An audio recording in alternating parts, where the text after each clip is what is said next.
सागर जिले के रहली में एक मार्मिक घटना सामने आई है, जहां पर प्रशासन का अड़ियल रवैया देखा गया। वार्ड क्रमांक 4 में निवास करने वाले राम सिंह लोधी पिछले कई सालों से अपने हक की लड़ाई लड़ रहे हैं। प्रशासन के द्वारा लगातार राम सिंह पर एफआईआर कराने की धमकियां दी जा रही हैं। एक तरफ जहां प्रधानमंत्री का सपना है कि हर गरीब के सर पर छत हो, लेकिन प्रधानमंत्री के सपने को प्रशासनिक अधिकारियों की वजह से साकार हो पाना मुश्किल सा नजर आ रहा है। प्रधानमंत्री आवास स्वीकृत और पट्टा स्वीकृत होने के बाद भी आज तक लाभ नहीं मिला।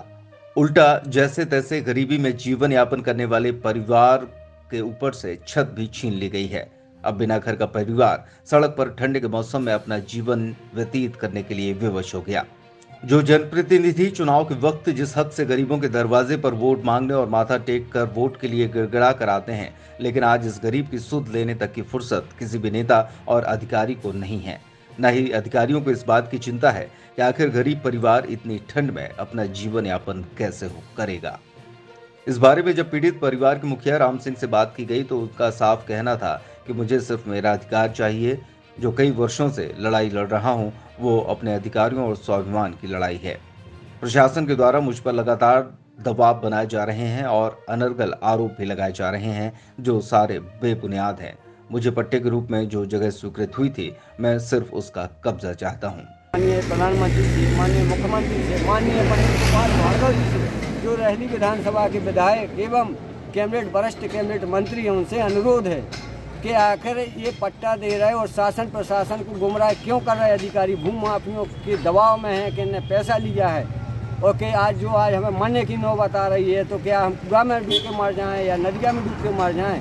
ये बात मंत्री भार्गव जी तक पहुंचना चाहिए एवं प्रधानमंत्री तक पहुंचना चाहिए, शिवराज सिंह तक पहुंचना चाहिए कि आखिर रहली के अधिकारी योजनाओं को पलीता बता रहे हैं और ना ही वो सुन रहे हैं। और एवं हमारे लिए पूरे 3 परिवार वालों भर को मानसिक प्रताड़ना 2007 से दी जा रही है और आज दिनांक तक दे रहे हैं और आने वाले समय में वो धमकी दे रहे हैं कि आपको जेल भिजवा देंगे, जेल में सड़वा देंगे।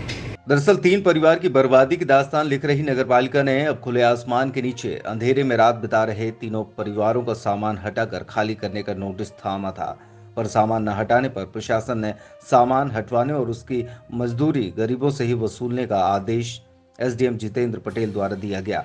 भूमि और आवासहीन मजदूर 3 परिवारों के 15 सदस्यों के सामने ये समस्या खड़ी है कि वे आखिरकार कहां जाएं। बताया जा रहा है कि 3 लोगों पर कार्रवाई की गई, लेकिन अन्य 50 अतिक्रमणकारियों को प्रशासन द्वारा छुआ तक नहीं गया।